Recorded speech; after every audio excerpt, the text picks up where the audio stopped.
A bold new defense spending target is expected to be announced. Here are the details.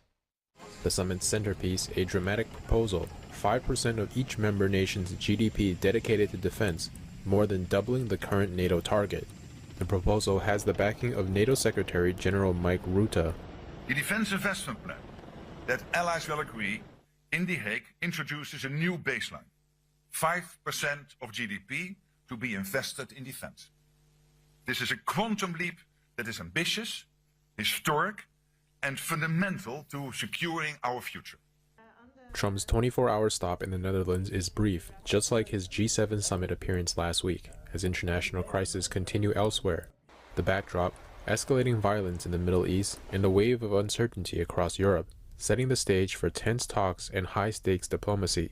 Despite the tight schedule, the president is expected to touch on a long list of flashpoints, from Ukraine and Russia sanctions to U.S. troop levels across Europe.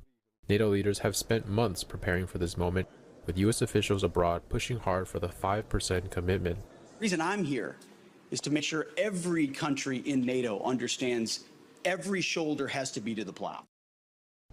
On Friday, Norway's prime minister confirmed the country was planning to raise its overall defense spending. It is part of what we contribute to the collective security of the alliance, which has been important for Norway since 1949 and has very much renewed relevance with the situation we are in Europe. Right now, Norway is the only country in Europe that can finance increased military spending without having to borrow more.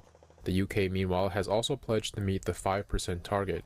Prime Minister Keir Starmer said Monday the country planned to reach that goal by 2035. Latvia's president said last week he expects NATO to agree on the 5% target at this summit. Our position would be the sooner the better, but we understand all the arguments. The biggest argument is currently coming from Spain.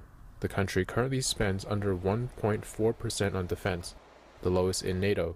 Madrid has asked the alliance if it can opt out of the 5% plan. Both Latvia and Norway's leaders are urging Spain to reconsider, especially considering the push from the U.S. I do hope that understanding in Madrid also that this is a critical time for the alliance, both when it comes to its defense capabilities, but also when it comes to transatlantic relationship. I assume that work is being done with a view of reaching a consensus and a solution that all countries can endorse, so I'll refrain from making a prediction on that before we will be in The Hague. In a summit shaped by urgency and uncertainty, the stakes are high for Europe, for NATO, and for President Trump. And earlier today, President Trump was asked about NATO's Article 5.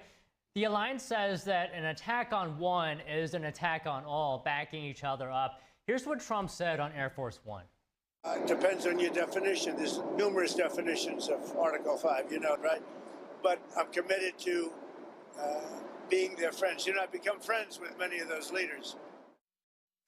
Trump also says that he'll most likely meet with Ukrainian President Volodymyr Zelensky during the summit. This might help Kyiv to press its case for buying U.S. Patriot missiles and tougher sanctions to fight Russia. Meanwhile, NATO chief Mark Rutte disputes claims, saying that President Trump is driving the U.S. away from NATO. Listen. Question number one was, Mark, is the U.S. still with us? Yes, they are.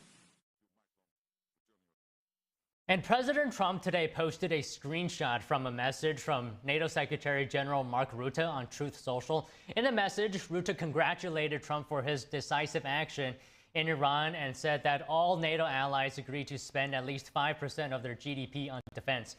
The message said, quote, "Congratulations and thank you for your decisive action in Iran. That was truly extraordinary and something no one else dared to do. It makes us all safer." Leaders at today's summit will focus mostly on the new spending goal and the possibility of an attack by Russia. NATO leaders say Moscow could attack a member state in the next 5 years, unless it's stopped from overrunning Ukraine. President Trump gave an